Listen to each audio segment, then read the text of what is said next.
the day I was born, my parents drilled in me that I had the ability to change the world. And for the longest time, I really believed it. When I was in fifth grade, I ran for student body president because I wanted to prove that it was possible.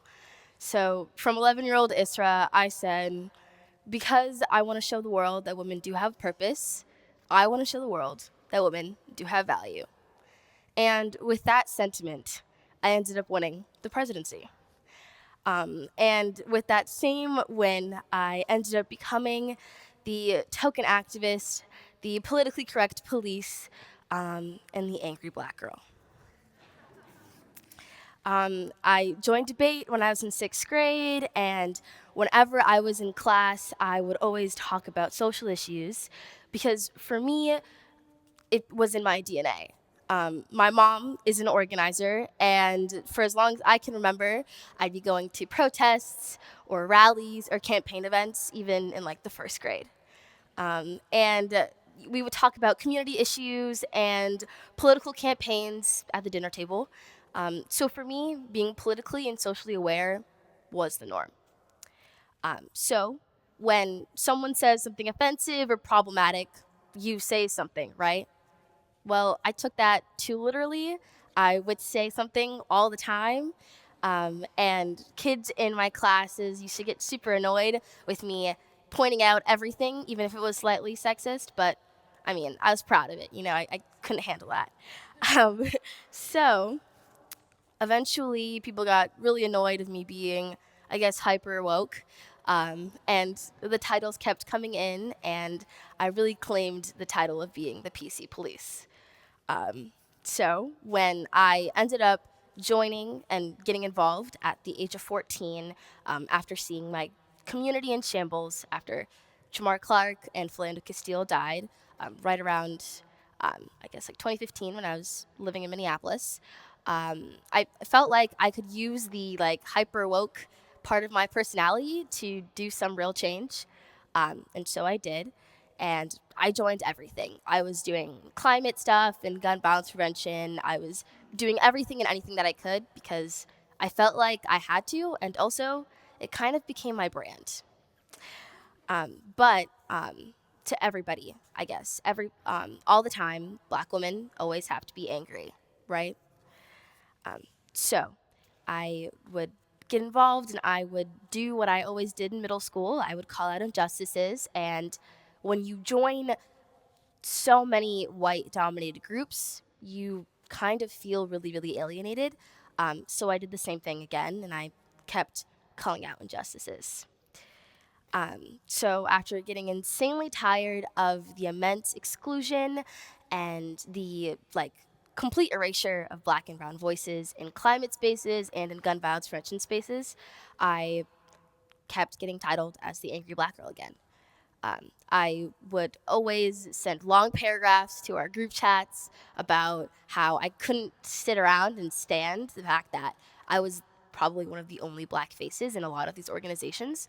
And it's messed up because I lived in a pretty diverse city and I went to a predominantly black and brown high school. So I just couldn't accept the fact that all of these spaces didn't have anybody who looked like me. So in January of 2019, I had the ability to help co-found an organization called the U.S. Youth Climate Strike, and I was barely 16. With this organization, I kind of used it as a way to end the erasure. After being in the climate space for about 2 years, it felt really hard, and so I tried to create the most diverse space that I could because I felt like I needed to. And when you first step into the climate movement or when you think about climate justice, you don't necessarily think of people who look like me. You think of like conservation or like polar bears, when in reality, the climate crisis is lives. It's like liberation, or that's how I think about it. And as a person who grew up in a low income household in an inner city, I never had a real connection to nature or anything, and I never went camping. I barely went to the lakes. So I could only think of the climate crisis through like the lives of my people back home in Somalia, but also where I'm from in Minneapolis. So I guess I constantly talked about it. I happened to be able to build a platform with the organizing that I did with this amazing organization, and I became the token Black climate justice activist who almost always talked about intersectionality. And I guess intersectionality is the interconnectedness of social categorizations. So whether that be race, with class, or sexuality, and I always made sure that that was the biggest thing that we talked about.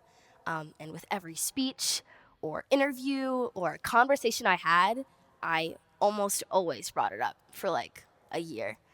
And eventually people started getting tired of it.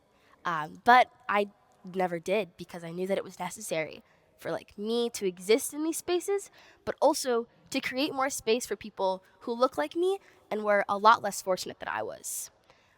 With the privilege that I have to stand here today, there are hundreds of thousands of young people who don't have that privilege and are suffering right now. And I'm lucky enough to not be experiencing the climate crisis as of right now, but there are so many other people who are. And so I try my best to make sure that nobody else feels that alienation, because after 3 years of constantly feeling unwelcome, I could not stand anybody else feeling like that either. So I took that frustration of being the supposed angry Black girl and I attempted to reclaim it. I felt like if I would be labeled as angry, I might as well continue being labeled as angry and use it to defend so many people who did not have that voice. So the theme of this TEDx event is revision. And for me, revisioning my future and the future of those around me means reclaiming my identity and using that to change the national conversation. So, if being an angry Black girl means changing the national conversation, then I will always and forever be glad to be an angry Black girl. Thank you.